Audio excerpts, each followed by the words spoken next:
Coupele Italie, Avale Jésus au Nazareth, Avale Jésus au Nazareth, Avale Jésus au Nazareth, Avale Jésus au Nazareth. Italie, Jésus da come yake yuwele Italie, yake yuwele Italie, Jésus da come yake yuwele Italie. Avale Jésus au Nazareth, Avale Jésus au Nazareth, Avale Jésus au Nazareth, Avale Jésus au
chacun va donner un cantique.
Amen. Alléluia. Amen. Alléluia. Amen. Allons-y. On va la mettre. Seigneur de temps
Quand vous venez à l'église, vous avez un esprit.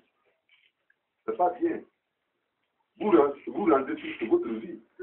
Vous venez au Dieu, vous n'êtes pas content. Vous êtes là, vous êtes crispé. Tout ce qu'on fait, vous ouvrez votre bouche pour chanter à la voix de Dieu, c'est un problème. Mais c'est pas normal. Hein? Quand on est à l'église, on est dans la joie.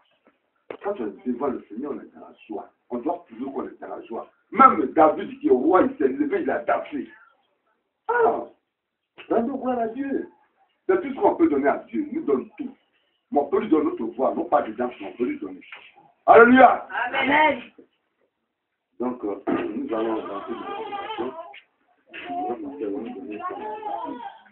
on va fermer les yeux et on va adorer le Seigneur.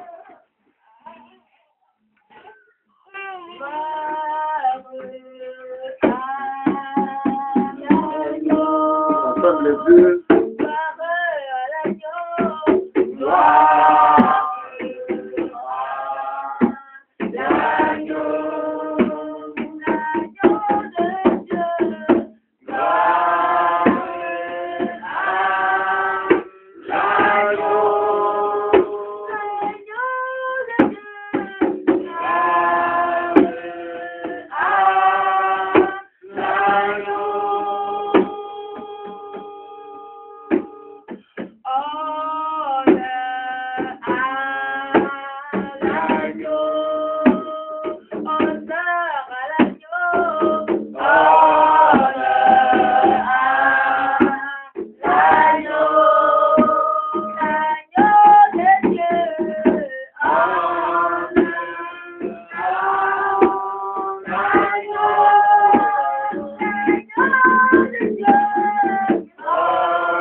Devant toi, toutes les créatures se prosternent. À cause de l'immensité de ta force, de ta sagesse, de ta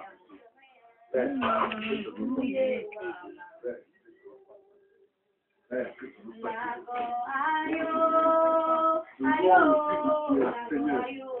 Nous devons parler que tu es Seigneur. C'est toi qui prends soin de toutes les créatures. Oh Jésus-Christ. C'est toi qui prends soin de nous. C'est toi qui nous guéris de nos maladies. Oh Jésus-Christ. C'est toi qui nous Père.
Alléluia. Amen.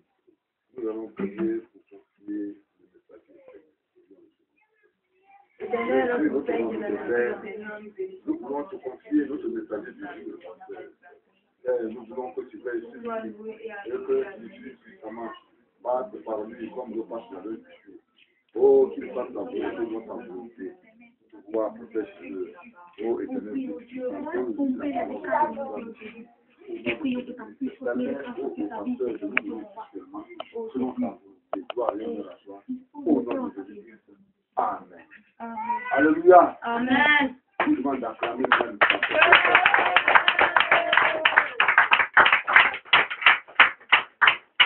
Alléluia. Amen. Le Seigneur vous bénisse. Amen. Que la paix de Dieu soit sur vous. Amen. Et que la grâce de Dieu soit sur la vie de tout le monde. Amen. Ce matin, je suis dans la joie de me tenir devant vous. Et aussi, je suis heureux que vous soyez là. Alléluia. Amen. Et ce matin, nous allons poursuivre notre culte de ce dimanche à la séquence de la parole de Dieu. Et nous allons continuer notre thème que nous avons abordé ici aujourd'hui. Ça fait le 3e dimanche, donc nous parlons de ce thème. Alléluia. Le thème est intitulé « Moi et ma maison, nous servirons l'Éternel ». Alléluia. Amen. Et donc, le dimanche passé, nous avions vu une partie de ce thème qui peut nous rappeler cela parce que nous sommes en train de faire des enseignements. Alléluia. Hein? Nous sommes en train de donner des enseignements sur une longue période. Alléluia.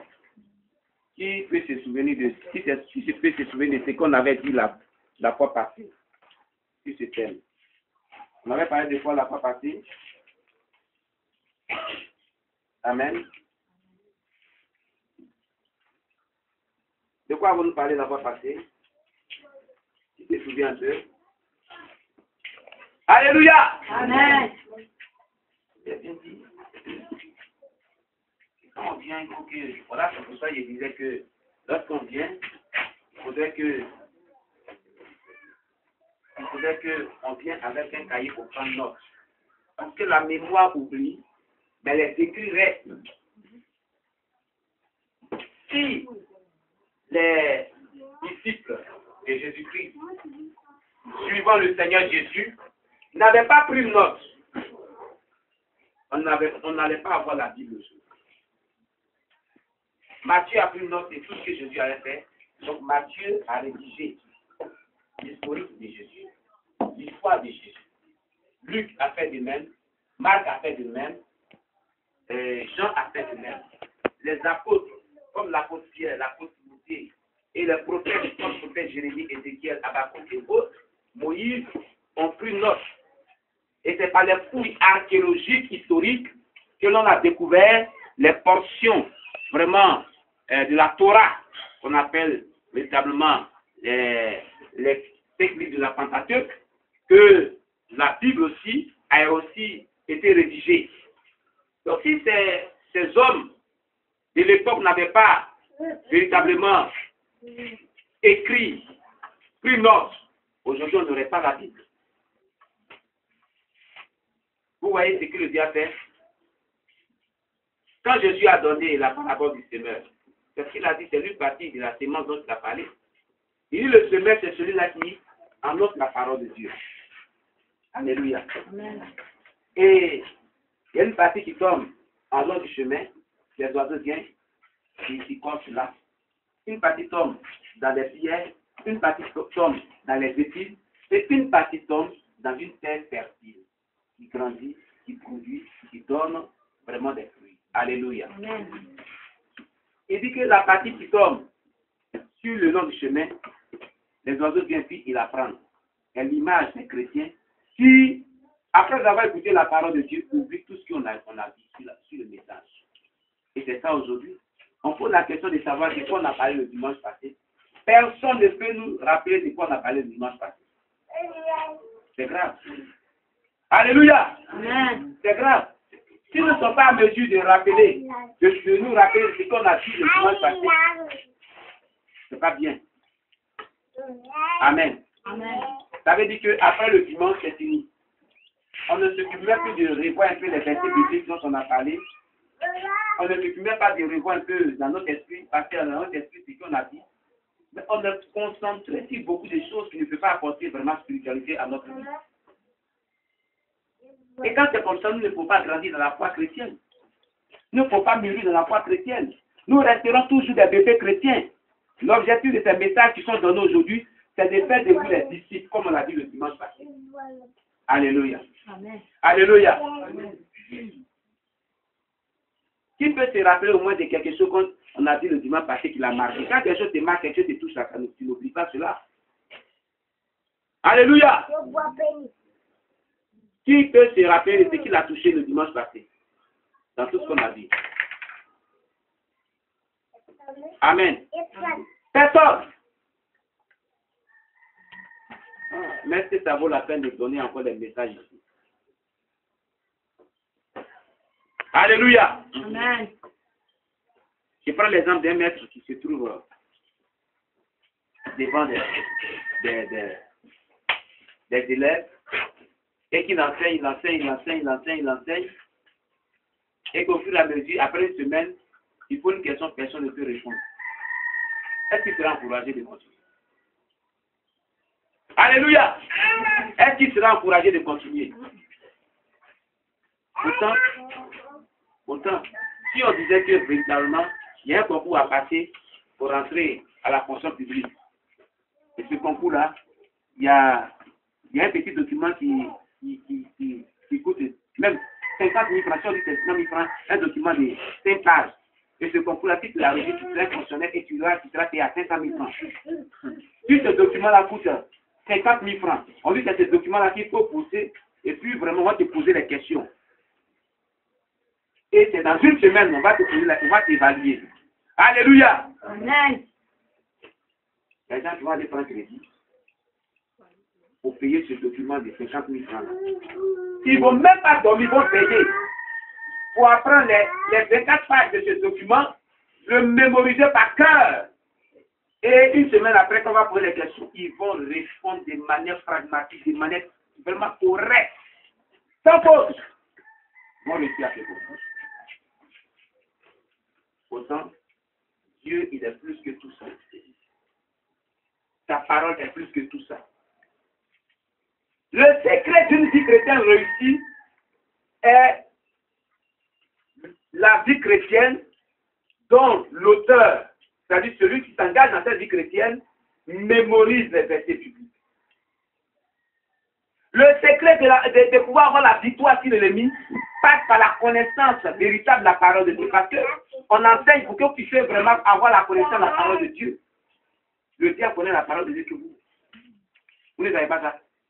Est-ce que vous avez dit ça? Est-ce que vous le savez? Est-ce que vous le savez? Amen.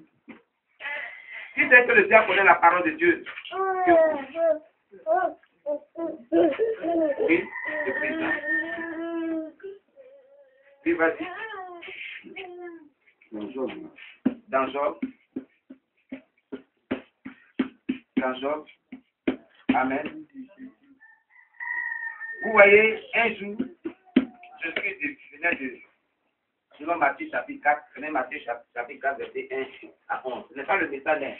C'est tellement que je suis vraiment dépassé parce que vous ne même pas retenu ce qu'on a dit le dimanche passé. Ça va m'amener à vous amener un peu sur la bonne voie. Matthieu chapitre 4, verset 1 à 11. Et quelqu'un nous lit à haute voix. Oui, vite. On est pris par le temps. Alléluia. Je lis la parole. Oui. Alors Jésus fut emmené par l'Esprit dans le désert pour être tenté par le diable. Oui. Après avoir jeûné 40 jours et 40 nuits, il eut faim. Le tentateur s'étant approché lui dit, si tu es fils de Dieu, C'était le Fils de Dieu. ordonne que ces pierres deviennent des pains. Ordonne que ces pierres deviennent des pains. Jésus répondit, il est écrit, l'homme ne vivra pas de pain seulement, mais de toute parole qui sort de la bouche de Dieu. Mais de toute parole qui sort de la bouche de Dieu. Le diable, Allons pas à pas. Alors, le diable le transporta et lui dit, si tu es le fils de Dieu, jette-toi. C'est ça, non? Non. Le verset 4. C'est ça, nous répondit. Il est écrit, l'homme ne vivra pas de pain. Voilà, ok. Le diable a dit d'abord, le tentateur s'est approché et lui dit, si tu es le fils de Dieu, ordonne que tes pierres deviennent des pains. Quelle a été la réponse de Jésus? Regardez la question du diable. Il dit, si tu es le fils de Dieu, il faut ordonner que tes pierres que tu vois la deviennent des pains pour que tu manges. Parce que tu as gêné, tu as faim. Et que ça fait 40 jours que tu ne manges pas, tu ne vois pas. Pourquoi le diable dit, si tu es le fils de Dieu? Parce que le diable ayant la connaissance que le fils de Dieu qui allait venir là, il était capable d'opérer des miracles. Il allait même multiplier des pains. Il savait ça. Il avait cette connaissance de la parole de Dieu. Qu'est-ce que Jésus prend pour pouvoir lui répondre? C'est la même parole. Il dit, il est écrit. Il est écrit où? Dans la loi de Dieu. Il est écrit que l'homme ne vivra pas seulement de pain, mais de toute parole qui sort de la bouche de Dieu. Si Jésus n'a pas la connaissance de la parole de Dieu, il allait obéir au diable. Continue. Le diable transporta dans la ville sainte. Oui. Le plaça sur le haut du temple et lui dit, si tu es fils de Dieu, jette-toi en bas, oui, car il est écrit, il donnera des ordres à ses anges à ton sujet, et ils te porteront sur les mains, de peur que ton pied ne heurte contre une pierre. Amen. Vous voyez ce que le diable dit? Il lui dit, si tu es le fils de Dieu, jette-toi en bas, car il est écrit. Écrit où? Le diable connaît la Bible. Il connaît la parole de Dieu. Vous allez en guerre comme quelqu'un qui maîtrise la parole de Dieu et vous n'êtes pas la maîtrise de la parole de Dieu. Mais vous êtes maîtrise d'abord. Est-ce que vous avez dit? Tu vas en combat avec quelqu'un qui maîtrise les armes qu'il a. Et toi, tu as une arme que tu ne maîtrises pas. Mais avant même que tu prends l'arme là, et que même tu as l'âme dans ta main, et puis lui n'avait pas encore inspiré son âme. Comme tu ne sais pas où on appuie, sur quelle gâchette on appuie, comment il faut programmer pour appuyer, et là tu fais comme ça. Il fait comme ça, et puis lui il tire, et puis il marche doucement même. Doucement, et puis il prend son arme, il dit, il faut tirer, puis il vient vers toi. Et puis tu là, tu fais comme ça. Il sait où on va tirer, il ne sait pas. Et puis lui, et puis il met sur ta tête, il faut tirer. Vous riez. Et vous riez. Tu as une arme que tu ne maîtrises pas. Tu ne sais pas où il faut programmer, qu'est-ce qu'il faut faire pour tirer. Au moment où tu cherches, lui, il cherche déjà, il connaît ça. Donc, il prend, la même arme, hein, et puis il faut tirer. Il faut tirer, maintenant tu as l'arme dans ta main, il faut tirer. Et toi, tu es là, tu tournes sur toi, jusqu'à mettre la tête, dit, bon, moi, il vais te tuer, comme tu ne veux pas me tuer, moi, je vais te tuer. Et puis, la puce, la cachette, tu es mort. Et fait que toi, tu es là. La Bible dit que la parole de Dieu est l'épée de l'esprit. C'est une arme. Si vous n'avez pas la connaissance de la parole de Dieu, votre vie est en danger. Si vous ne mémorisez pas ce qu'on vous enseigne, vous êtes à la merci du diable. Vous êtes exposé aux assauts du diable. La connaissance de la parole de Dieu nous amène à rentrer dans l'impossibilité. Parce que la parole de Dieu amène à l'existence ce qui n'existe pas. Qui a amené à l'existence ce qui n'existe pas, c'est Dieu. Or, la Bible nous dit dans le livre de Jean chapitre 1, au commencement était la parole était Dieu, la parole était avec Dieu, et toutes choses ont été faites par elle. Et rien de ce qui n'a été fait sans la parole de Dieu. Alléluia. Amen. Alléluia. Amen. La parole de Dieu, elle est créative. La parole de Dieu ouvre les portes de l'impossibilité. La parole de Dieu décante les situations dont on ne peut pas décanter humainement par là. C'est la parole de Dieu qui nous ouvre à la délivrance. C'est la parole de Dieu qui nous ouvre au miracle. C'est la parole de Dieu qui nous accorde le salut. Ce n'est pas la parole de Dieu. Après ça, la parole de Dieu, tu n'es pas un chrétien. Tu es même aussi que le païen qui n'a aucune information de la vie de Dieu. Et ça veut dire, si tu n'as aucune connaissance de la parole de Dieu, ça dit que le temps que tu viens passer ici là n'a pas de sens. C'est au même point d'égalité que le païen qui est là-bas. Si tu dans l'église, dis, bon, ma soeur, j'ai dit, oh, dans votre église, on a parlé de quoi dimanche passé? Dimanche là. Attends, il avait dit quoi même? Ma soeur, il avait dit quoi même? Non, moi, je ne sais pas, hein. Mon frère, il avait bien prêché, mais.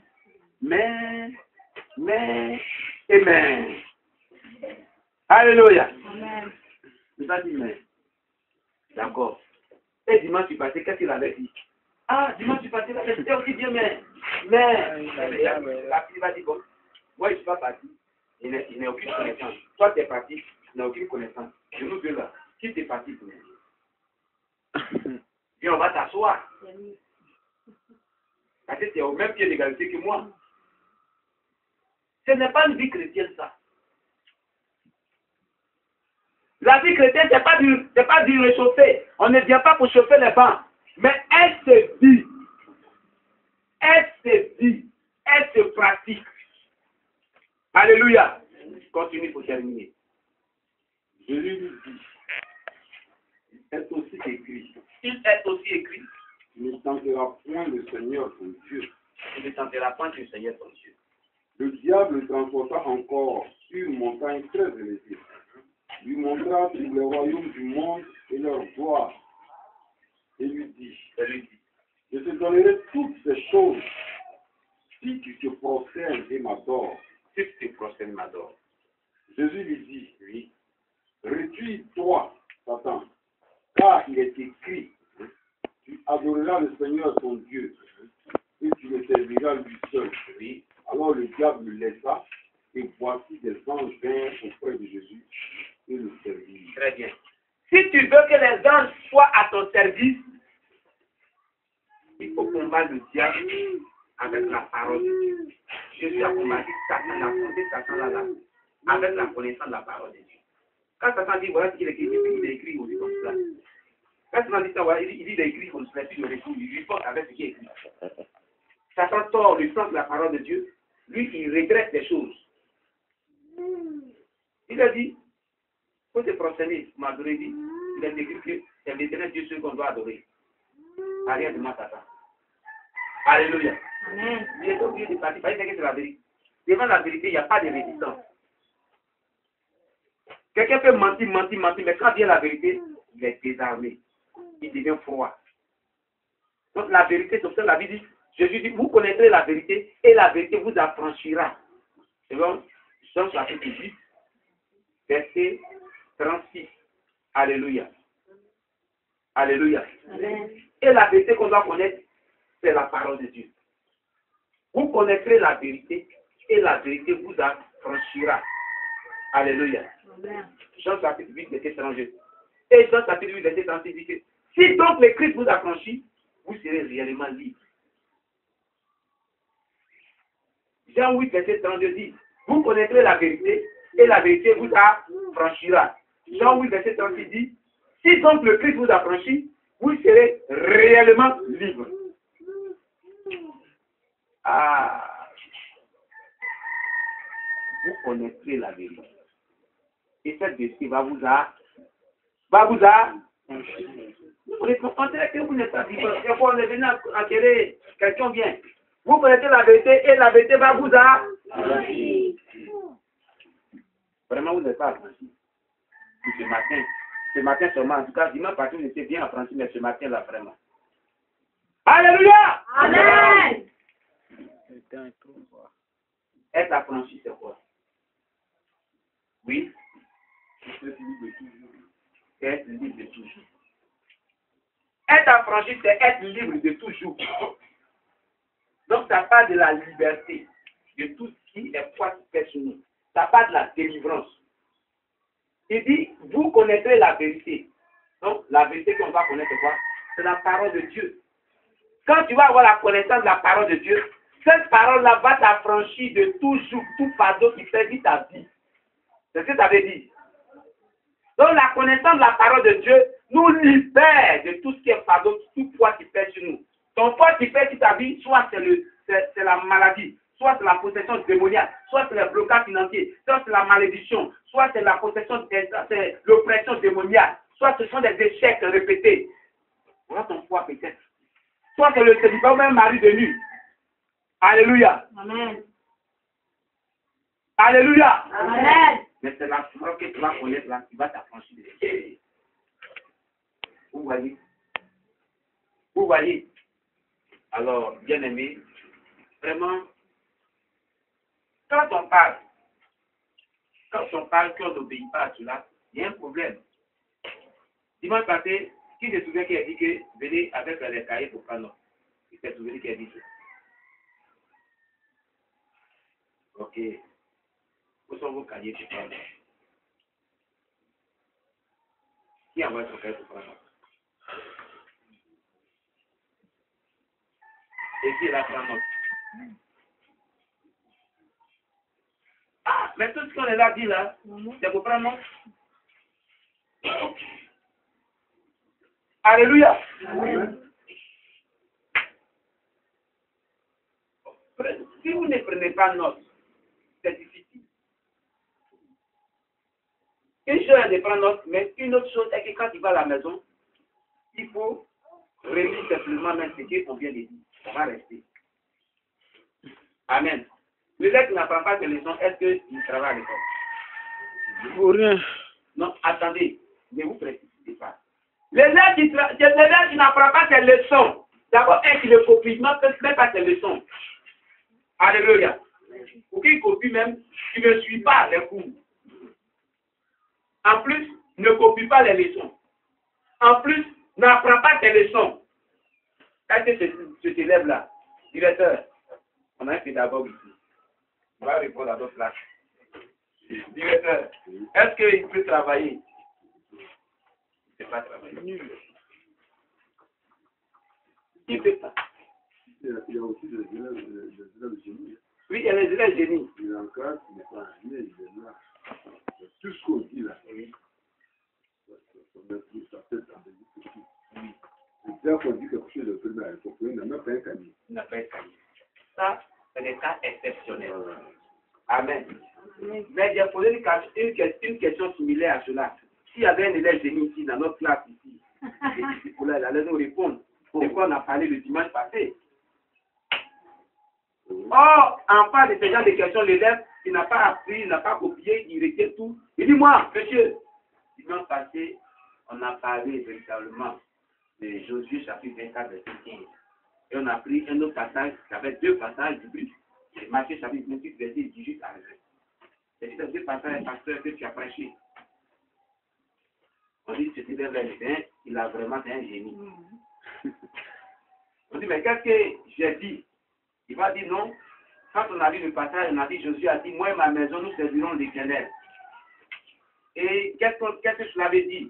Il va dire que non, vraiment, ma maison, veut dire tous ceux qui vivent dans la maison. Moi, mes enfants, mon boy, mon étranger, tout le monde, on va servir Dieu. On dit non, vraiment, c'est un génie. Il ne copie pas mes récits. Mais ce n'a pas été le cas ici. Maranatha! On acclame le Seigneur.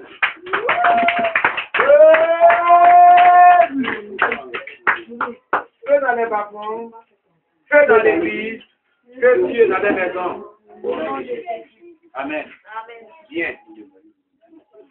Bien aimé, nous allons poursuivre le thème qu'on a abordé depuis le dimanche passé. Amen. Attention, devant la lettre, on vous fait les pieds.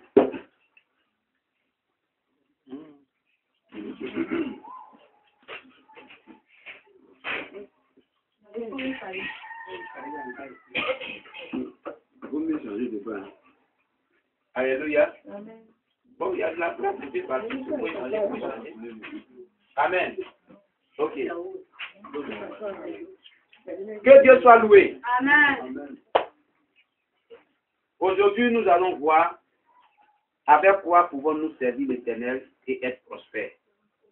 On ne peut pas servir Dieu et être sous la malédiction. Amen. Amen. Quand on sert Dieu, il faut le servir de telle sorte qu'il puisse prospérer, parce que Dieu est un Dieu de prospérité aussi. Il n'est pas un Dieu pauvre. Et la Bible dit à ce sujet que L'or et l'argent appartiennent à Dieu. Et la Bible dit à ce sujet que, riche qu'il était, il s'est fait pauvre, afin qu'en lui, nous prospérons, nous soyons riches. La Bible le dit aussi. Amen. Amen. Amen. Alléluia. Amen. Donc le thème, le sous-thème que nous allons traiter aujourd'hui, il est le suivant. Avec quoi pouvons-nous servir l'Éternel et être prospères? C'est bien aimé, plusieurs chrétiens servent Dieu, mais ils le servent mal. C'est pourquoi l'Église est pauvre. En réalité, ce thème qui est traité, moi, ma maison serviront l'Éternel, on le trouve dans certaines églises qui le connaissent déjà, qui l'appliquent déjà à leur vie.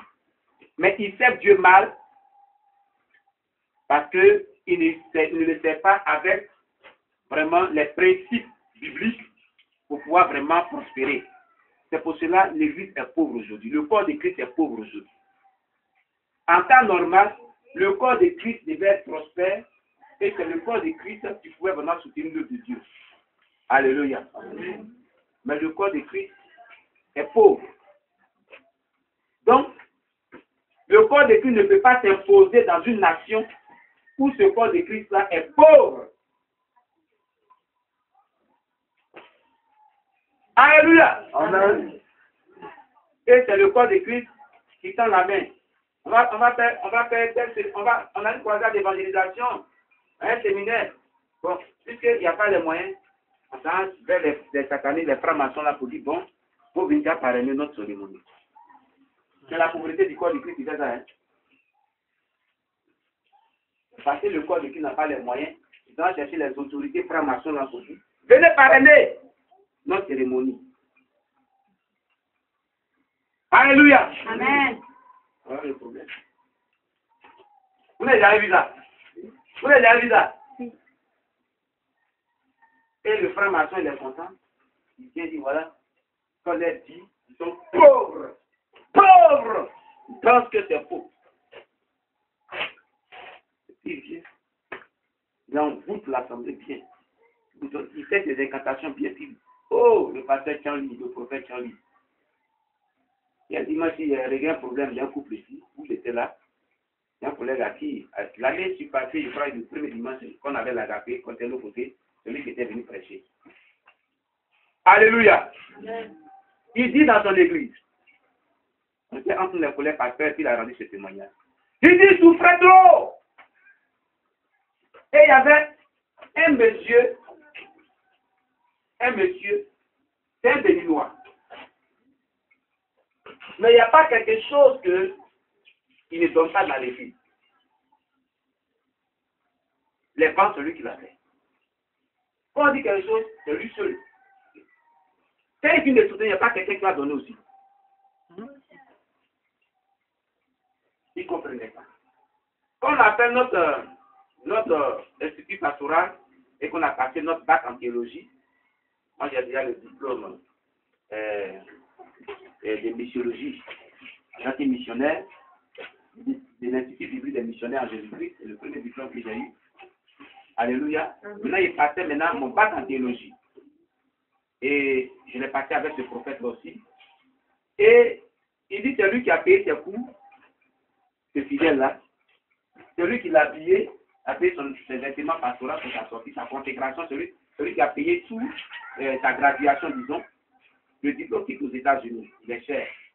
Pour que tu puisses l'avoir, il faut payer son transfert à 35 000 francs. Celui qui a payé tout ça. Quand il donne, personne ne donne à l'église. Écoute, tu vas bien voir. Un jour, Dieu fait grâce à l'homme de Dieu. Et il y a un monsieur, encore une âme qui était venue faire suite avec eux. Et pendant qu'il priait, ce dernier a s'assoit à la chair. Pendant qu'il priait, il était en plein culte. Dieu ouvre les yeux à cet homme qui était venu rendre visite. Et Dieu lui montre en vision pendant les cultes. Ce dernier qui soutient, ce monsieur qui est là-bas, celui qui soutient le ministère de l'homme de Dieu. Celui qui fait tout. Mais quand il soutient, quand il donne, il envoie tout le reste. Et puis la bénédiction, lui, se lui prend. Et le peuple est sous la malédiction. Il a l'esprit de dragon et de python. Et regarde, quand tu as dit regarde, c'est un dragon. C'est pas un être humain. Il a la tête d'un dragon. Donc après le culte, il a approché l'homme de Dieu. Quand les gens sont partis, il dit qu'il souffre beaucoup. On ne se connaît pas, mais dans ton église, voilà ce qui se passe. Est-ce que le monsieur qui était assis là-bas, là, avec toi, là, est-ce que c'est pas lui qui fait tout dans ce ministère? C'est pas lui qui fait. Il dit c'est lui qui fait tout. Il dit voilà. Il sait pourquoi quand il fait tout, puis les autres n'arrivent pas à donner. Il dit non. Il dit voici. Il lui explique.